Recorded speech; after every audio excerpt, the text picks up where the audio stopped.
everything on my 2025 no buy list.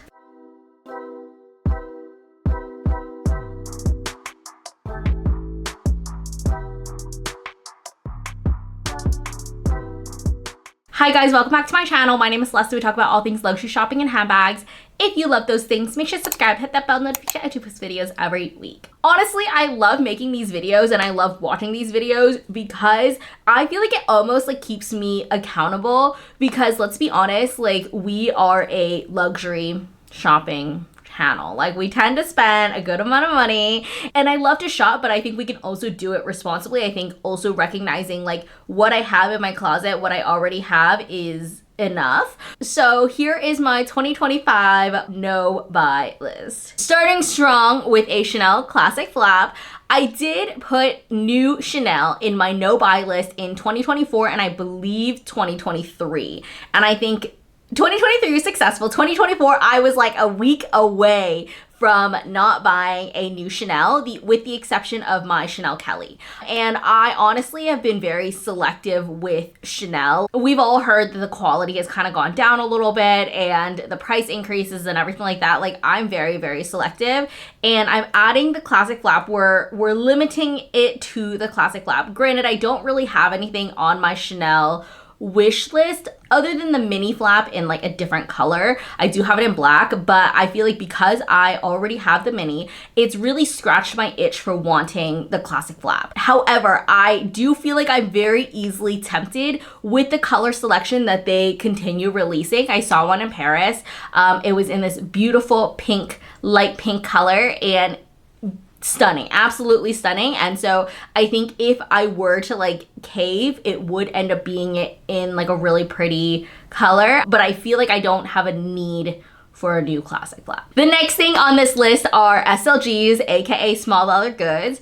I have kind of been on the fence about putting this on here because I feel like my Chanel card holder looks like shit and I could be due for a new one. You know, but then at the same time, that card holder only lasted me maybe 2 or 3 years, maybe 3 years. I think about 3 years. So like, do I really want to go back and purchase another Chanel card holder if it's only going to last me 3 years or $500, you know? So I've kind of been on the fence about this. I do have other card holders, and I also have other like small leather goods that I have purchased that it's really not a necessity. Like I was kind of interested in purchasing the passport holder in Hawaii.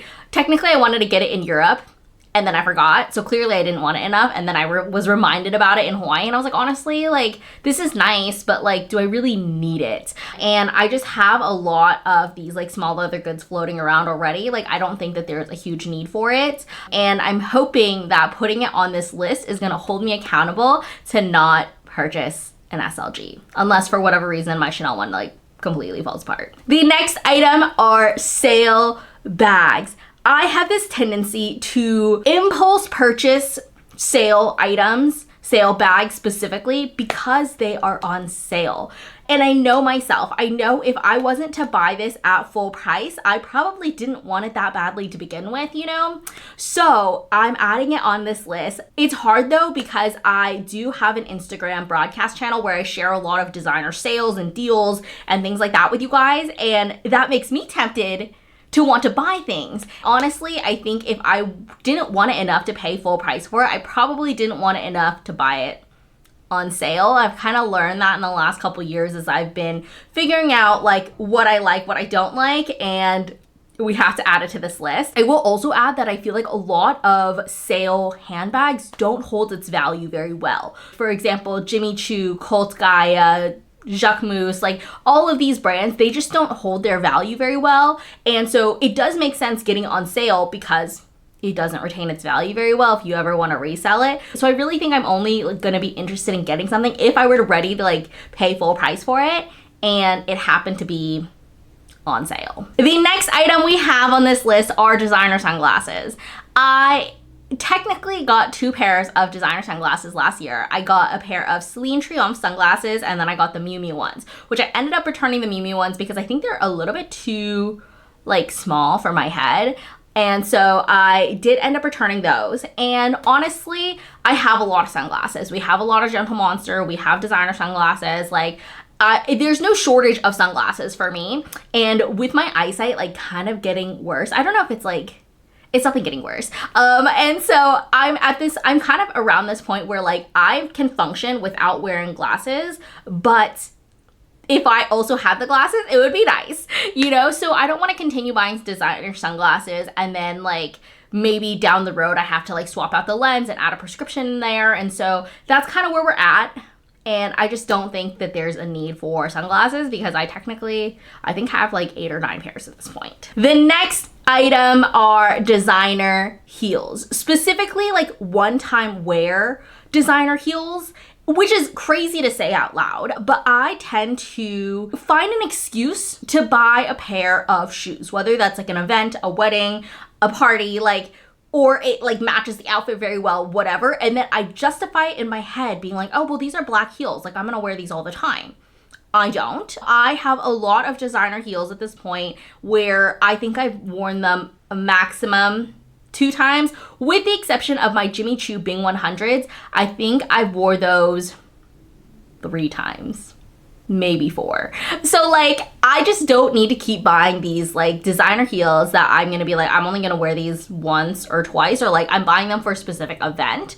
I have enough. I will say though, the only ones that I think that I wear a lot more are my Jimmy Choos. They're kind of like a smaller, like a kitten heel, and I feel like because they're a lower heel, they're a little bit more practical. And I wear a lot of my designer slides and sandals quite a bit. But like these like 4-inch, 3.5, 4-inch heels, I'm not wearing them every day. I'm only wearing them for special events, and there's only so many special events in a year before I end up like convincing myself that I need to buy another pair for the next special event. Speaking of shoes, we do not need to buy any more black boots. I have purchased 2 pairs of black boots this past winter, and one of them were like wide calf boots, and then from Dolce Vita, and then I got another pair from Mark Fisher. And I have a pair of white boots from Mark Fisher, like literally the same pair, just a couple years older, and they are black instead of white. And they look like absolute shit. I took them to Europe with me for 2 weeks, and like it's already peeling off, and I'm honestly so like shocked that the quality difference from just a couple years ago is so drastic, let alone I need to stop convincing myself that I need another pair of black boots. We have multiple pairs of ankle boots, knee-high boots, over-the-knee boots. We have frame boots. Like there are so many black boots that I feel like we've kind of accumulated over the years, because one year it's a pointy toe, the other year it's a round toe, it's a skinny heel, it's a thick heel.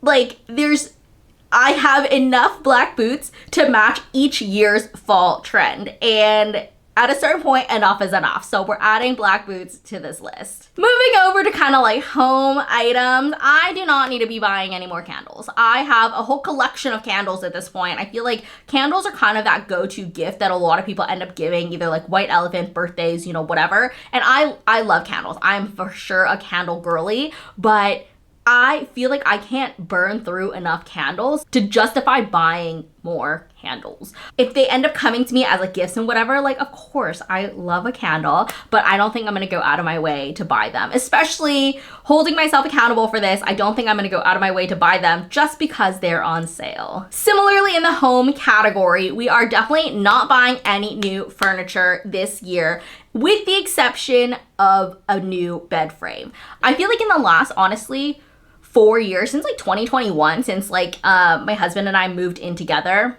before he was my husband, like we have just been buying furniture. We were in that apartment for a little over a year, then we bought our house, and then we've just kind of slowly been furnishing things. Like this past year, we didn't really go crazy. We bought a new coffee table, and we bought a credenza for our dining room. But even these things kind of like start to add up, and before you know it, you have a house full of stuff, a house full of furniture, and God forbid we want to move soon, then like I'm gonna convince myself that I want to buy all new furniture for the new place because a certain furniture matches the aesthetic of that new house more than what we currently have, you know? And I feel like it's just this whole cycle, and so I am trying to avoid buying new furniture. The only exception is a new bed frame because we upgraded from a queen size bed to a king size bed in 2021.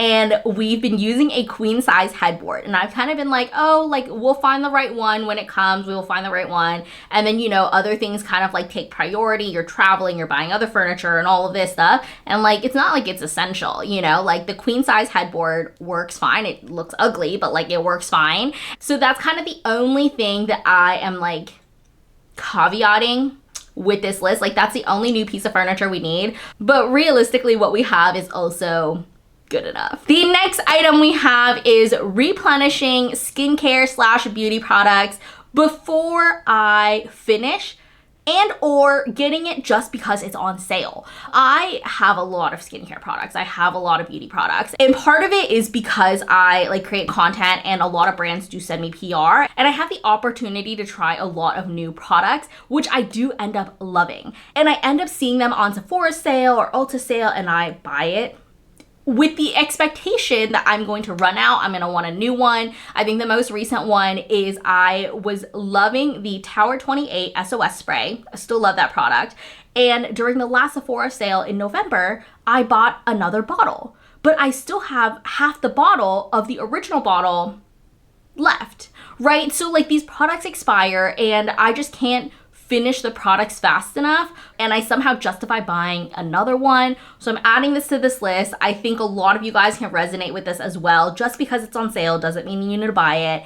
And realistically, we already have a lot of different skincare products, a lot of beauty products we're already using that we probably don't need to buy more. Very similarly, we have perfume. I feel like I have a lot of perfume, and I don't know why it takes me so long to finish a bottle of perfume. I don't think I've ever finished an entire bottle of perfume in my 27 years of living. Yeah, I don't think I finished an entire bottle of perfume.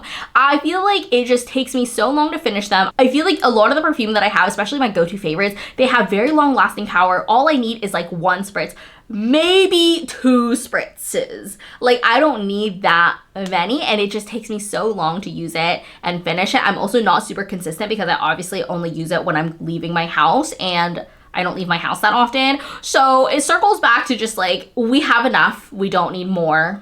And I know that about myself. The last category, it's really only one category, clothing items. And I have sweats slash matching sweat sets slash pajamas. I feel like in the last couple years since work from home, I have somehow accumulated a lot of different sweat sets. I've convinced myself that I need it to be a matching set, so it needs to have the same top and bottom. I did get a set, honestly, not even recently, probably like a year ago at this point, from Aloe. So cute, obsessed with it. But I spent $200 for this set for it to match so I can lounge around at home or run errands. Like, that's kind of crazy. So I feel like I need to take a step back. I already have sweats. I already have like nice going out sweats. I have lounging at home sweats. Like we have enough. I don't need any more matching sets. I also feel like I've kind of accumulated a lot of pajamas in the last year or so, whether that's from PR, whether that's buying them myself, whether that's like the bridal set that I ended up wearing last year, or I just like walked around in the store and I was like, oh my God, these are so soft, I need to buy them. And we don't need it. We have enough. We do not need it. Okay, so that sums it up for this video. I hope you guys enjoyed it. That is my 2025 no buy list. Please hold me accountable. If you see me steering away from this list, call me out on it. But let me know in the comments what is on your 2025 no buy list. I'll leave another video for you guys here, and I'll see you guys next time. Bye!